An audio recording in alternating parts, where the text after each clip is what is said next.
Washington's got $90 million in cap space, going to have a top 10 pick that's looking like it could end up being a top 5 pick.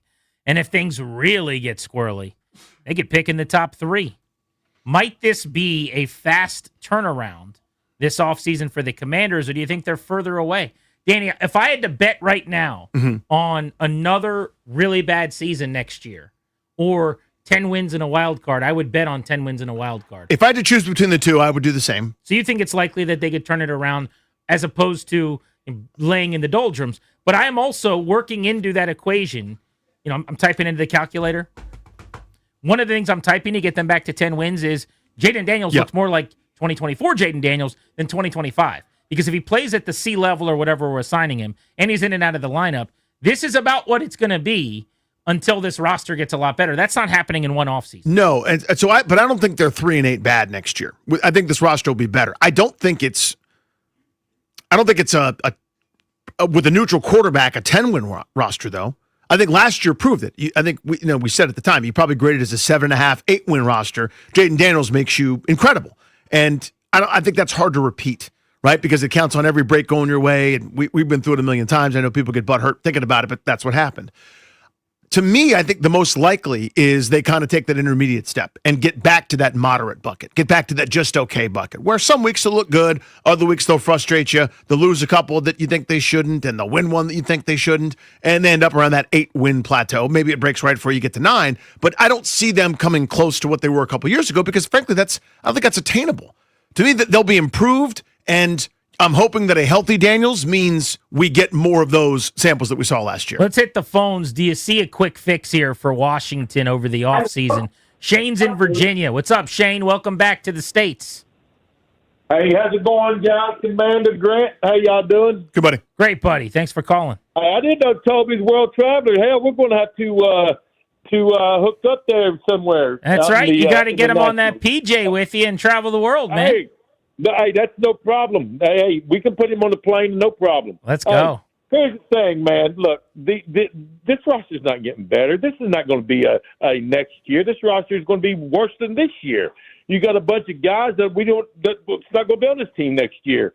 Look, we should have just built through the draft. Our best bet, like you said, Grant, is to finish in the top 3, trade that pick back, and start building through the youth through draft. Let's see what we got. Let's say, look. Question marks on both of the offensive right now, right? With Kingsbury and all that. I think we lose out and it's going to be a complete rehaul. I don't think Dan Quinn can survive losing out the rest of the year. And I don't see him beating anybody. The Giants has improved. I just don't see it. I not at all. Well, if that happens, then you're taking that number 3 pick, to your point, Shane, and you are moving back. And you're getting a boatload forward, although I think Washington's going to end up being hurt by this quarterback class being so bad. There's going to be less, in terms of teams trying to come up, less that you're getting for a trade in terms of compensation. But the $90 million is kind of where I'm at, and I'm circling. The Patriots go out and they get Milton Williams and Stephon Diggs, and they spend all that money. Remember what a great offseason they had. Yes. They were really aggressive in trying to add talent around Drake May on offense, who's now the front runner for the MVP award with Matt Stafford, and defensively trying to improve what was a bad unit for Mike Vrabel to coach up. And I know that they've been a paper tiger in terms of the strength of their schedule, the fact that they haven't played anybody. But that doesn't really matter when you get to the playoffs, as we saw with Washington last year. You win a playoff game or two, who cares how many teams you beat in the regular season that were worth a darn? And you could be them next year, where your quarterback plays at a really high level. Daniels is, 2024 Daniels, became 25 May, becomes 26 Daniels again. And on top of that, like, you sign the awesome linebacker, the tight end who's really good, and I'm just going to throw another position out there, but a safety who's really, really good. Plus then you draft an edge rusher who has 11 sacks, and you sign another guy who's got 7. And all of a sudden you spent your $90 million and you hit on a bunch of things. I'm not saying it's going to be easy. I'm saying if they conduct themselves well in the offseason, you could see how over one several-month period, like New England, you went from terrible to really good because the schedule got a lot easier, which theirs should theoretically next year. Let's go from Arlington. Kevin, what's up? Hey, boys. Hey, Kevin. So I think something that's interesting, if you go back to 2004, Joe Gibbs' first free agency cycle, it was a home run. I mean, that brought Sean Springs and Marcus Washington, and I go on and on, Cornelius Griffin and Phil Daniels. I mean, that formed the nucleus of a playoff team. And I would say the 2024 free agency maybe wasn't as good as that one, but it was close. So I think in terms of that $90 million, Grant, if there's a willingness to spend a certain amount, I think you can certainly fill some of those starter holes. Now, here's the thing I'm worried about, and nobody's talking about this, okay? Two things. At 3-8 today, we're actually behind the 2023 Rivera Commanders, who were 4-7 after beating the Patriots.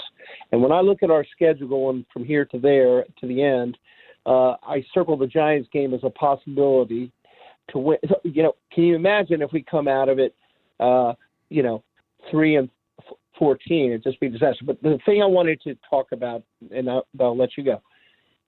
Speaking of Rivera, do you know that the college scouting department of the Commanders, from Gribble to all of his area scouts, that's 7 men, including Gribble, they were all hired before Adam Peters came here. These are holdovers from Bruce Allen and Rivera. And I'm sorry, but I look at our draft results the last 2 years, I'm like, meh, other than Daniels. For us to be a draft and develop team, we've got to have world-class scouts. I don't think we do have them. And I think it's a fair critique. I think Kev, thanks, buddy, as always. It's something they got to look at. I will say, because people bring this up, like, why would he have kept all the scouts? You almost always keep guys through the upcoming draft. So think about how you get hired if you're a GM. Peters comes in here in January. Well, the draft is coming up in May, or April, rather. But you're basically 3 months away. So you're 9/12 of the way there. So the scouting and the reporting and all that stuff is 75% done. They start on that the day after the previous draft. So if you're to just fire that staff and bring in your own guys, you're way, way, way behind because 75% of the process is complete. Not to mention now you got all these guys going to other organizations and flooding the talent pool in the league for evaluation who know all the evals in your own building. If you get rid of really any of those guys, they take that intrinsic knowledge with them. And now on draft night, they're working with the Eagles, and they're saying, hey, when I was there, we had this guy number 2 on our board, and they still have that scouting director there, this person there, whatever that looks like. So I think that's something to consider. Now, that's why you would keep a crew around beyond that first draft. Then you get after the draft, and you could definitely reassess and maybe move on from some guys. But they obviously think Tim Gribble's really good. Yeah, I'm just looking this up now. I wasn't aware of the exact details of it because how often do you look at that? But to Kevin's point, every scout that I just clicked on has been here since like 2017, 2018, from a couple of regimes ago. So the initial holdover makes a lot of sense, but you're also auditioning for a job if you're those guys. Can you prove the metal? Can you find what I'm looking for? In other words, if I give you the marching orders, I'm Adam Peters, and I go, I want these attributes, X, Y, Z, P, D, Q. You turn me in a piece of paper that says, I found you a guy that matches that, then you actually did a good job. Maybe you are a good scout. Maybe your scouting reports previously were overruled by Bruce who's a boob, or Dan who leaves the yacht to make a pick for you, or whatever. Who knew who was doing what when? So it's possible they're good. It's also possible that they're not. I don't. It's really, really hard to say. And I don't know that one's right and one's wrong, but look at Paul Taboni, who comes in here. Mike DeBartolo stays. Pretty much the interim general manager is the only guy. And then otherwise, the big decision makers, your director of player development, Eddie Longos, is gone. Your assistant general manager, Mark Shalaba, is gone. The guys that were running the draft are gone. He's immediately, it's wholesale. I'm bringing in people to create my vision. Peters brought some of those guys in, but they're working alongside a lot of the people that were already here, which is definitely interesting. Let's go to Ivan in Waldorf on the Fan. Ivan, do you think this is a potential one-off season fix with all the money Washington's going to have and the ammunition of a top 5 pick they can wheel and deal with? The short answer to that is no, but I wanted to get you guys' opinion on something you've talked about last week and this week as well. The players getting hurt a lot. I was wondering what you guys think about the idea that what we're seeing in the NFL is the equivalent of load management that they do in the NBA. With so many people just being out, this doesn't make any sense.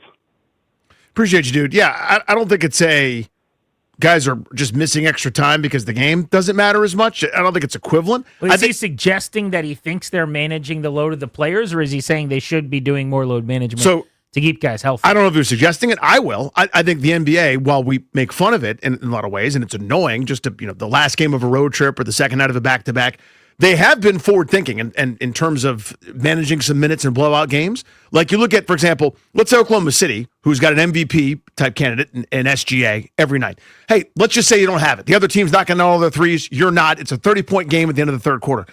Sit Chet Holmgren, sit SGA, sit whoever you want, because it's not worth it that night. It's not worth it to run those guys into the ground to try to create some furious comeback to win some meaningless regular season game when you have to play these grinded out series coming up in the postseason. And you're playing a whole extra year if you do it for 2 years. So, yeah, that makes sense to me. And they've been ahead of the curve on that, whereas they're not in the NFL because it's not the culture. Maybe that comes soon, but I don't think it's a guy with a pulled quad is going to sit out extra long for load management. I don't see that correlation. I don't have the information to be able to back up my theory, but I have a working theory too that the amount of guys that they have that don't routinely practice is problematic.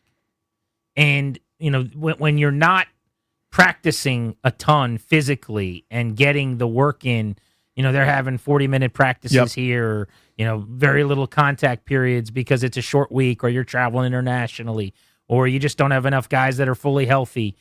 I think that when you go, bang around in a game, you're less ready for it in a sense. And I just wonder, like we've talked about the false starts and some of the penalties and what the lack of practices does for that. I mean, how much of a factor is it for the injury situation? I really hope next year, and again, I don't know how to prove this. They know more about preparing bodies for the play than I do. But I do wonder this, and I'm now wondering it spitballing aloud. Yep. But I hope training camp looks a lot different next year. I would certainly hope so. An adjustment is presented now, right?